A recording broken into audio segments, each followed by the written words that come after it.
இஸ்ரேலில் தேர்தலும் அறிவிக்கப்பட்டிருக்கக்கூடிய இந்த சூழல்ல இஸ்ரேலிய ஆக்கிரமிப்பாளர்கள் இஸ்ரேலுடைய ஆளுகிற பெஞ்சமின் நெதன்யாகுவினுடைய அரசு நாங்கள் 15 அம்ச கோரிக்கைகள் பிரகாரம் காசாவுக்குள் கொண்டு வரப்பட்ட சமாதானத்தை ஏற்றுக்கொள்ளவில்லை என்று அறிவித்திருக்கிறார்கள். காசாவை பாலஸ்தீனர்கள் ஆள்வதற்கு தரமாட்டோம், இஸ்ரேலுடைய அடிமைகளாக இஸ்ரேலுடைய கண்ட்ரோலுக்கு கீழே தான் அவங்க இருக்கணும் என்றுதான் இஸ்ரேலுடைய முழுமையான எதிர்பார்ப்பு என்பது இதிலிருந்து தெரிய வருகிறது என்று சொல்லி முகமது அல் மாஸ்ரி இன்றைக்கு அல் ஜசீராவுக்கு தெரிவிக்கக்கூடிய ஆய்வு தகவல்களில் சொல்லி இருக்கிறார். ஈரானுடைய அதிபர் மசூத் பெசக்ஷியனுக்கும் ஈரானுடைய ஆன்மீக தலைவராக இருக்கிற ஆயத்துல்லா முஜ்தபா அலி காமனிக்கும் இடையில கிட்டத்தட்ட 7 மணி நேர சந்திப்பொன்று நடைபெற்ற செய்திகள் வெளியாகி இருக்கிறது.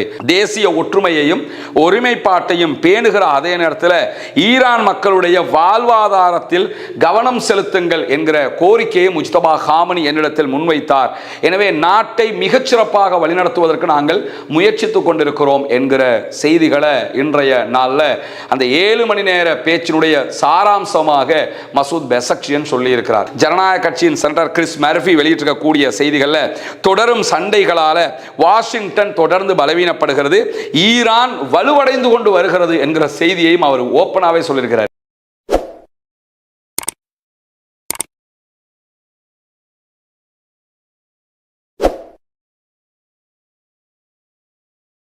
அன்பிற்கினிய சகோதர சகோதரிகளை நம் அனைவர் மீதும் ஏக இறைவனுடைய அமைதியும் கருணையும் உண்டாகட்டுமாக என்கிற உயரிய பிரார்த்தனைகளோடு பாலஸ்தீனத்தில் இஸ்ரேலிய ஆக்கிரமிப்பு படைகள் ஆரம்பித்த 2 ஆண்டுகால பாரிய யுத்தம் முழு பாலஸ்தீனத்தையுமே மொத்தமாக அழித்து நொறுக்கியது என்பது நமக்கு தெரியும். அதற்கு பிறகு ஒரு யுத்த நிறுத்த ஒப்பந்தம் கொண்டு வரப்பட்டாலும் யுத்த நிறுத்தத்தை மீறியும் இஸ்ரேலிய ஆக்கிரமிப்பு படைகள் காசாவுக்குள்ள தாக்குதல்களை தொடர்ந்து நடத்தி கொண்டு வருகிறார்கள். அந்த அடிப்படையில் கடந்த 24 மணி நேரங்களுக்குள்ளாக இஸ்ரேல் காசாவில் நடத்திய தாக்குதல்களில் 6 அப்பாவிகள் கொல்லப்பட்டிருக்கிறார்கள், ஷஹீதாகி இருக்கிறார்கள் என்கிற கவலைக்குரிய செய்திகள் வெளியாகி இருக்கிறது. இப்படியான சூழலில் தான் காசாவில் தங்கள் கைவசம் இருக்கக்கூடிய ஆயுதங்களை ஒரு தேசிய குழுவிடத்தில் ஒப்படைப்பதற்கு தயார் என்று பாலஸ்தீன விடுதலை போராட்ட அமைப்புகள் அறிவித்திருக்கிறார்கள். பாலஸ்தீனத்திற்குள் அமெரிக்காவினுடைய தலையீட்டினால் கொண்டு வரப்பட்ட சமாதான உடன்படிக்கையில் இருக்கிற 15 அம்ச தீர்மானங்களில் ஒன்றாக இதுவும் குறிப்பிடப்பட்டிருந்தது. அந்த அடிப்படையில் தான் பாலஸ்தீன விடுதலை போராட்ட அமைப்பினர் தங்களுடைய ஆயுதங்களை தேசிய குழு ஒன்றிடத்தில் ஒப்படைப்பதாக ஒப்புக்கொண்டார்கள்.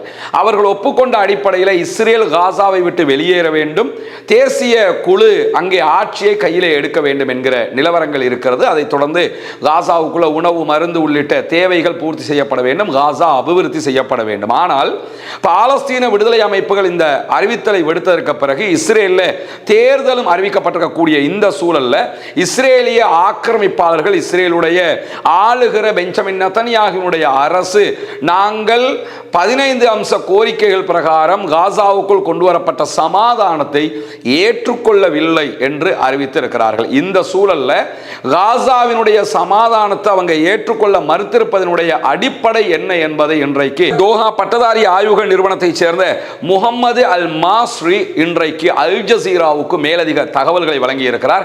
அவர் சொல்லக்கூடிய விவகாரங்களில் முதன்மையாக சொன்ன செய்தியை என்னன்னு கேட்டா, பாலஸ்தீனத்திற்குள்ள ஒரு சுயாட்சியை இஸ்ரேல் விரும்பவில்லை என்பதுதான் இதனுடைய சுருக்கம் அப்படிங்கிறார். காரணம் என்னன்னு கேட்டா, காசாவினுடைய ஆயுதங்கள் காசாவிலே இருக்கக்கூடிய ஒரு குழுவிடத்தில் ஒப்படைக்கப்பட போகிறது, அந்த குழு காசாவை ஆளப்போகிறது. எனவே ஏதோ ஒரு வகையில் ஒரு சுயாட்சி காசாவுக்குள் கிடைக்க போகிறது. இது கட்டங்கட்டமாக காசாவினுடைய சுதந்திரத்தை நோக்கிய பயணமாகவும் மாறக்கூடும். இதையெல்லாம் அனுமானித்து தான் பாலஸ்தீன விடுதலை போராட்ட அமைப்புகள் தங்களுடைய ஆயுதத்தை இஸ்ரேல் ஒப்படைக்க முடியாது, அமெரிக்கா ஒப்படைக்க முடியாது, வேறு எந்த நாட்டிடத்தில் கொடுக்க முடியாது, எங்க நாட்டை சேர்ந்த ஒரு தேசிய குழுவிடத்திலேயே நாங்க ஒப்படைக்கிறோம் அப்படின்னு சொல்லி ஒப்படைச்சிருந்தாங்க. இதெல்லாம் புரிஞ்சு கொண்ட காரணத்தினால தான் பாலஸ்தீன விடுதலை போராட்ட அமைப்புகள் தங்களுடைய ஆயுதங்களை இஸ்ரேல் கொடுக்க முடியாது, அமெரிக்காட்ட கொடுக்க முடியாது, வேற யார்ட்டையும் நாங்கள் கொடுக்க முடியாது, காசாவுக்குள்ளேயே இருக்கக்கூடிய ஒரு தேசிய குழுவிடத்தில் ஒப்படைக்கிறோம் என்று சொன்னார்கள். ஏன்னா அவங்கள்ட்ட ஒப்படைச்சா அவங்கள்ட்ட ஒப்படைக்கிறதும் இவங்க வச்சுக்கிறதும் ஒன்று என்கிற அடிப்படையில் அந்த காரியங்களை அவங்க முன்னெடுத்தாங்க. அதை தாண்டி எதிர்வருகிற காலங்களில் காசா ஒரு சுதந்திர பாலஸ்தீன பாலஸ்தீனத்தை நோக்கி போவதற்கான வழியாக இது இருக்கிறது என்பதையெல்லாம் அவதானித்து தான் இந்த இடத்துக்கு வந்தாங்க. இதையெல்லாம் இவர்கள் எப்படி புரிந்து கொண்டார்களோ அதை அடிப்படையில் இஸ்ரேலும் புரிந்து கொண்டிருக்கிறது என்கிற செய்திகளின் அடிப்படையில் தான் 15 அம்ச சமாதான திட்டத்தை நாங்கள் ஏற்றுக்கொள்ள முடியாது என்று அவர்கள் சொல்லியிருக்கிறார்கள். சுருக்கமாக காசாவை பாலஸ்தீனர்கள் ஆள்வதற்கு தரமாட்டோம், இஸ்ரேலுடைய அடிமைகளாக இஸ்ரேலுடைய கண்ட்ரோலுக்கு கீழே தான் அவங்க இருக்கணும் என்றுதான் இஸ்ரேலுடைய முழுமையான எதிர்பார்ப்பு என்பது இதிலிருந்து தெரிய வருகிறது என்று சொல்லி முகமது அல் மாஸ்ரி இன்றைக்கு அல் ஜசீராவுக்கு தெரிவிக்கக்கூடிய ஆய்வு தகவல்களில் சொல்லி இருக்கிறார். அதை தாண்டி இன்றைக்கு வெளியாகி இருக்கக்கூடிய பல முக்கியமான செய்திகளில் முதன்மையான இன்னும் ஒரு செய்தி என்னன்னு கேட்டா, இஸ்ரேலிய படைகளும் அமெரிக்காவினுடைய ஆக்கிரமிப்பு படைகளும் இணைந்து ஈரான் மீது தாக்குதல் நடத்தியது நமக்கு தெரியும். 40 நாள் யுத்தம், அதை தொடர்ந்து மீண்டும் ஒரு 12 நாள் சண்டை என்று இந்த சண்டைகள் எல்லாவற்றிலும் அமெரிக்காவும் இஸ்ரேலும் தோல்வி அடைந்து விட்டன. இப்பொழுது தோல்வி அடைந்ததற்கு பிறகு அவர்கள் செய்யக்கூடிய ஒரு முக்கியமான காரியம் என்னன்னு கேட்டா, ஈரானை முற்றுகையிட்டு இருக்கிறது அமெரிக்கா. அமெரிக்காவினுடைய கிட்டத்தட்ட 19 மிக பாரிய யுத்த கப்பல்கள் ஈரானை முற்றுகையிட்டு இருக்கிறார்கள். இந்த கப்பல்களினூடாக இதுல பல விமானம் தாங்கி கப்பல்கள் இருக்கிறது, ஈரானோடு யுத்தத்திற்காக அனுப்பப்பட்ட கப்பல்கள். இதனை தொடர்ந்து அமெரிக்காவிலிருந்து அமெரிக்க படைகளுக்கு சொந்தமான USS ராஸ் என்கிற மிக பிரம்மாண்டமான விமானம் தாங்கி தாக்குதல் யுத்த கப்பலும் மத்திய கிழக்கை வந்தடைந்திருக்கிறது. இது ஈரானுக்கு எதிரான முற்றுகைக்காக வந்திருக்கிறது என்று சொல்லப்படுகிறது. ஈரானுக்கு எதிரான முற்றுகைக்காக ஆல்ரெடி பாரிய விமானம் தாங்கி கப்பல்கள் இருக்கிற போது இந்த கப்பலும் எதற்கு என்கிற கேள்விகள் இருக்கிறது. இந்த கப்பல்கள் வந்ததிலிருந்து மத்திய கிழக்கில் மீண்டும் ஒரு போர் பதற்றம் உருவாகி இருக்கிறது. மீண்டும் அமெரிக்காவுக்கும் ஈரானுக்கும் இடையில் ஒரு பாரிய யுத்தம் நிகழுமோ என்கிற அச்சங்கள் உருவாகி இருக்கக்கூடிய சூழல்ல ஆல்ரெடி ஹொர்முஸ் மூடப்பட்டிருக்கிறது, மறுபக்கம் ரெட் சீல பாபல் பந்தம் மூடப்பட்டிருக்கிறது. அரபு நாடுகளுக்கு பிசினஸ் பண்ண முடியாமல் உலக நாடுகள் எல்லாமே பெட்ரோல் விலை உயர்வால் தத்தளித்துக் கொண்டிருக்கக்கூடிய சூழல்ல இப்படியான செயல்பாடுகளை அமெரிக்கா தற்போது முன்னெடுக்க ஆரம்பித்திருக்கிறது. இந்த நிலையில தான் இன்றைக்கு ஈரானுடைய வெளிவிவகார அமைச்சின் ஊடக பேச்சாளர் இஸ்மாயில் பகாய் வெளியிட்டிருக்கக்கூடிய அறிவிப்புகள்ல பாகிஸ்தானிடம் இருந்து ஈரானுடைய சபாநாயகர், நாடாளுமன்ற சபாநாயகர் முகமது பாகர் ஹலீபாவுக்கும் அதே போன்று வெளியுறவு அமைச்சராக செயல்படுகிற ஃபாரின் மினிஸ்டர் அப்பாஸ் அராக்சி அவர்களுக்கும் அழைப்பு வந்திருக்கிறது. சமாதான பேச்சுவார்த்தைகளை மீண்டும் தொடங்குவதற்காக இஸ்லாமாபாத்துக்கு பேச்சுவார்த்தைக்கு வாருங்கள் என்று பாகிஸ்தான் அழைக்கிறது என்கிற செய்திகளை சொல்லியிருக்கிறார். சொல்லிவிட்டு மேலதிகமாக, ஆனால் அந்த பேச்சுவார்த்தைகளில் பங்கெடுப்பதா இல்லையா, பங்கெடுப்பதாக இருந்தால் எப்பொழுது பங்கெடுப்பது என்பது தொடர்பாக இன்னும் ஈரான் எந்த முடிவுகளையும் எடுக்கவில்லை என்பதையும் மேலதிகமாக சொல்லியிருக்கிற அதே நேரம் இன்றைக்கு பத்திரிகையாளர்கள் துருக்கி, சவுதி அரேபியா, பாகிஸ்தானுக்கு இடையிலான 3 நாடுகளுடைய ராணுவ ஒத்துழைப்பு மக்கா ஒப்பந்தம் தொடர்பாக ஈரானிடத்தில் கேள்வி எழுப்புகிற போது அதற்கும் ஈரானுடைய வெளிவிவகார அமைச்சின் ஊடக பேச்சாளராக இருக்கக்கூடிய இஸ்மாயில் பகாய் சொல்லுகிற நேரத்தில் அவரிடத்தில் கேள்வி கேட்கும் போதே இது ஒரு இஸ்லாமிக் நேட்டோ என்று அடையாளப்படுமா என்றும் கேட்டிருந்தார்கள். அதற்கு அவர் நேரடியாகவே என்ன பதில் சொன்னார்னு கேட்டா, ஆக்கிரமிப்பு நோக்கத்தை கொண்ட படைப்பிரிவுகள் அரபு நாடுகளுக்கு தேவையற்றது, தங்களை பாதுகாத்துக் கொள்ள, பிராந்தியங்களை பாதுகாத்துக் கொள்வதற்கு அரபு நாடுகள் இந்த மாதிரியான முயற்சிகளை செய்ய வேண்டும் என்கிற கருத்துப்படத்தான் சொல்லியிருக்கிறார். அவர்களுடைய ஒத்துழைப்பை அவர் டோட்டலாக நிராகரிக்கவில்லை. இதே நேரத்தில் நேட்டோ என்கிற அந்த வார்த்தைக்கு அவர் ஒரு பதிலை சூடாக கொடுத்திருப்பதாக நம்ம புரிய முடிகிற அதே நேரத்தில் இன்றைய நாள் ஈரானுடைய ஜனாதிபதி மசூத் பெஸக்ஷியன் தெஹரான் பல்கலைக்கழக மாணவர்களுக்கு மத்தியிலே உரையாற்றி இருந்தார். உரையாற்றும் போது நவீன வளர்ச்சிகள் தொடர்பாக எல்லாம் அவர் பேசியிருந்தார். பேசுகிற நேரத்தில் தான் ஈரான் மீதும் ஈரானுடைய திட்டங்கள் மீதும் ஈரானுடைய அப்பாவி பொதுமக்கள் மீதும் அமெரிக்காவும் இஸ்ரேலும் தாக்குதல்கள் நடத்துகிற போது செயற்கை நுண்ணறிவு AI தொழில்நுட்பத்தை பயன்படுத்தினார்கள். AI தொழில்நுட்பம் மூலமாகத்தான் நாம் பெருவாரியாக அளிக்கப்பட்டிருக்கிறோம் என்கிற செய்திகளை எல்லாம் பேசினார். பேசுகிற நேரத்தில் என்ன சொன்னார்னு கேட்டால், செயற்கை நுண்ணறிவு தகவல்கள், உளவு வலையமைப்புகள், கூலி படை இவர்களை எல்லாம் வைத்துக் கொண்டுதான் இந்த தாக்குதல்களை நடத்தினார்கள். இவர்களுடைய உள்நாட்டு பிரதிநிதிகளாக இருந்த அத்தனை பேரையுமே நாங்கள் தட்டி தூக்கிட்டோம், அரெஸ்ட் பண்ணிட்டோம். அதே நேரத்தில் நாங்கள் மேலதிகமாக ஒன்றன் பின் ஒன்றாக அவர்களுடைய இந்த AI மூலமாக நடத்திய தாக்குதல்கள் சூழ்ச்சிகளை கூட முறியடித்திருக்கிறோம் என்று சொல்லியிருக்கிறார். இதனூடாக ஈரான் தொழில்நுட்பத்தில் அமெரிக்காவின் தொழில்நுட்பத்தை முறியடிக்கிற அளவுக்கு பலம் வாய்ந்திருக்கிறது என்பதை மசூத் பெசக்ஷியன் இன்றைக்கு உலக மக்களுக்கு சொல்லியிருப்பது மட்டுமல்லாமல், ஈரான் நேற்றைய தினம் ஈரானுடைய அதிபர் மூலமாக ஒரு புதிய நியமனத்தை தன்னுடைய அரச கட்டமைப்புக்குள் சேர்த்திருக்கிறது.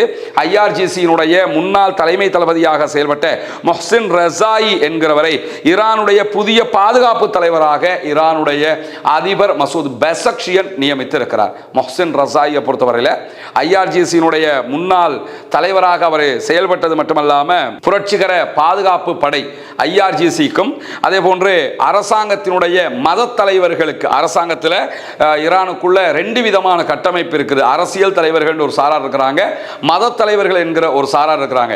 இந்த மத தலைவர்களுக்கும் அரசியல் தலைவர்களுக்கும் இடையில ஒரு ஒருங்கிணைப்பாகவும் இதை பார்க்க முடிகிற அதே நேரத்தில் ஜனாதிபதிக்கும் ஐஆர்ஜிசிக்கும் இடையிலான ஒரு பாரிய ஒத்துழைப்பாகவும் இதை பார்க்க முடிகிறது. எது எப்படி போனாலும் ஈரானில் இருக்கக்கூடிய பல அரசியல் தலைவர்கள் ஐஆர்ஜிசியினுடைய அதிகாரிகளாக இருந்து அரசியல்வாதிகளாக மாற்றம் பெற்றவர்கள் தான். அதில் மசூத் பெசக்ஷியன் மட்டும் கொஞ்சம் விதிவிலக்காக செயல்படுகிறவர், மற்ற எல்லோருமே இப்படியாக உருவாக்கப்பட்டவர்கள் தான். எனவே ஈரானுக்குள்ள கடும் போக்குவாதம் முற்றுகிறது என்கிற பார்வையும் சர்வதேச அளவில் இல்லாமல் இல்லை. ஏன்னா ராணுவ ரீதியாகவே முடிவெடுக்கிறவங்க பல பேர் முடிவெடுக்கக்கூடிய இடத்துக்கு வந்துட்டாங்க. எனவே அவங்க ராஜதந்திர ரீதியில் முடிவெடுக்க வாய்ப்பில்லை என்கிற பார்வைகளும் இருக்கிறது. இப்படியான ஒரு சூழல்ல தான் ஈரானுடைய அதிபர் மசூத் பெசக்ஷியனுக்கும் ஈரானுடைய ஆன்மீக தலைவராக இருக்கிற ஆயத்துல்லா முஜ்தபா அலி ஹாமனிக்கும் இடையில கிட்டத்தட்ட 7 மணி நேர சந்திப்பொன்று நடைபெற்ற செய்திகள் வெளியாகி இருக்கிறது. ஈரானுடைய அதிபர் மசூத் பெசக்ஷியன் யுத்த காலத்தில் நேரடியாக முஜ்தபா ஹாமனியை சந்திக்க முடியாமல் இருந்த நிலையில் தற்போது அந்த சந்திப்பு நிகழ்ந்திருப்பதாகவும் இந்த சந்திப்பு 7 மணி நேரங்கள் 7 ஹவர்ஸுக்கு நீடித்ததாகவும் நம்ம பார்க்க முடியும். அந்த அளவுக்கு ஒரு முக்கியத்துவம் வாய்ந்த செய்தியாக இந்த செய்திகள் குறிப்பிடப்படுகிற அதே நேரத்தில் இன்றைக்கு மேலதிகமாக அது தொடர்பாக வெளியாகி இருக்கக்கூடிய செய்திகளில் ஈரானுடைய அதிபர் முஜ்தபா ஹாமனியோடு தான் சந்தித்தது தொடர்பாக பேசுகிற நேரத்தில் தேசிய ஒற்றுமையையும் ஒருமைப்பாட்டையும் பேணுகிற அதே நேரத்தில் ஈரான் மக்களுடைய வாழ்வாதாரத்தில் கவனம் செலுத்துங்கள் என்கிற கோரிக்கையை முஜ்தபா ஹாமனி என்னிடத்தில் முன்வைத்தார். எனவே நாட்டை மிகச்சிறப்பாக வழிநடத்துவதற்கு நாங்கள் முயற்சித்துக் கொண்டிருக்கிறோம் என்கிற செய்திகளை இன்றைய நாளில் அந்த 7 மணி நேர பேச்சினுடைய சாராம்சமாக மசூத் பெசக்ஷியன் சொல்லி இருக்கிறார். 7 மணி நேரமும் இதை மட்டுமே பேசியிருக்க மாட்டாங்கிறது எல்லாருக்கும் தெரியும். ஆனால் என்ன பேசணுங்கிறத வெளியில இவ்வளவுதான் சொல்லியிருக்கிறாங்க. எனவே பல கட்ட பல விவகாரங்கள் ஜனாதிபதிக்கும் ஆன்மீக தலைவருக்கும் இடையில பேசப்பட்டிருக்கும் என்பதிலே எந்த மாற்று கருத்தும் கிடையாது. இப்படியான சூழல்ல தான் ஓமான் கடற்பரப்பில் ரஷ்யாவினுடைய ஒரு எண்ணெய் கப்பல் வெடிப்பு ஏற்பட்டு எண்ணெய் பரவல் ஆரம்பித்திருக்கிறது என்கிற செய்திகள் வெளியாகி இருக்கிறது. தடைகளுக்குள்ளாகி இருக்கக்கூடிய ரஷ்யாவினுடைய கச்சா எண்ணெயை ஏற்றிக்கொண்டு செல்லக்கூடிய ஒரு கப்பல் இந்த பகுதிகளில் வெடிப்புக்குள்ளாகி இருக்கு. வெடிப்புக்கான காரணங்கள் சொல்லப்படாவிட்டாலும் சுமார் 390 சதுர கிலோமீட்டர் பரப்பளவில் எண்ணெய்கள் பரவிக்கொண்டிருக்கிறது. இவற்றை தடுத்து நிறுத்துவதற்கும் அந்த சூழல் விவகாரங்களை கையாளுவதற்கும் ஓமான் கடமைப்பட்டிருக்கிறது. அந்த காரியங்களை நாங்கள் ஈடுபட்டு வர்றோம் என்று சொல்லியிருக்காங்களே தவிர இந்த கப்பலில் வெடிப்பு ஏற்பட்டதற்கான காரணம் என்ன என்கிற தகவல்கள் இதுவரைக்கும் வெளியாகவில்லை. இந்த அடிப்படையோடு சேர்த்து இன்றைக்கு அமெரிக்காவினுடைய ஜனநாயக கட்சி செனட்டராக இருக்கக்கூடிய கிறிஸ் மர்ஃபி வெளியிட்டிருக்கக்கூடிய ஒரு முக்கியமான செய்தி வெளியாகி இருக்கிறது. என்ன செய்தி என்று கேட்டால், அமெரிக்க அதிபர் ஈரானோடு செய்த இந்த யுத்தத்தில் மொத்தமாக தோல்வி அடைந்திருக்கிறார் என்று சொல்லுகிறார் மர்ஃபி. ஏன்னா பொதுவாக அமெரிக்காவுக்குள்ள அமெரிக்காவோட எந்த கட்சியை சேர்ந்தவங்களாக இருந்தாலும் சரி, அமெரிக்கா ஒரு நாட்டின் மேலே படையெடுத்தா அதை வச்சு யுத்தத்தில் தோத்துட்டோங்கிற வார்த்தையை யாரும் பெரும்பாலும் பயன்படுத்த மாட்டாங்க. ஆனால் தற்போதைய நிலையில் ஓப்பனாகவே இந்த செய்திகள் பகிரப்படுவதை நம்ம பார்க்க முடியும். அந்த அடிப்படையில் தான் ஜனநாயக கட்சியின் செனட்டர் கிறிஸ் மர்ஃபி வெளியிட்டிருக்கக்கூடிய செய்திகளில் தொடரும் சண்டைகளால் வாஷிங்டன் தொடர்ந்து பலவீனப்படுகிறது, ஈரான் வலுவடைந்து கொண்டு வருகிறது என்கிற செய்தியையும் அவர் ஓப்பனாகவே சொல்லியிருக்கிறார். இந்த யுத்தத்தில் ஈரான் பலம் பெற்று வருகிறது, அமெரிக்கா பலவீனப்பட்டு வருகிறது. அதே நேரத்தில் யுத்தத்தை முடிவுக்கு கொண்டு வரணும், ஹார்முஸ் ஜலசந்தியை மீண்டும் திறக்கணும்.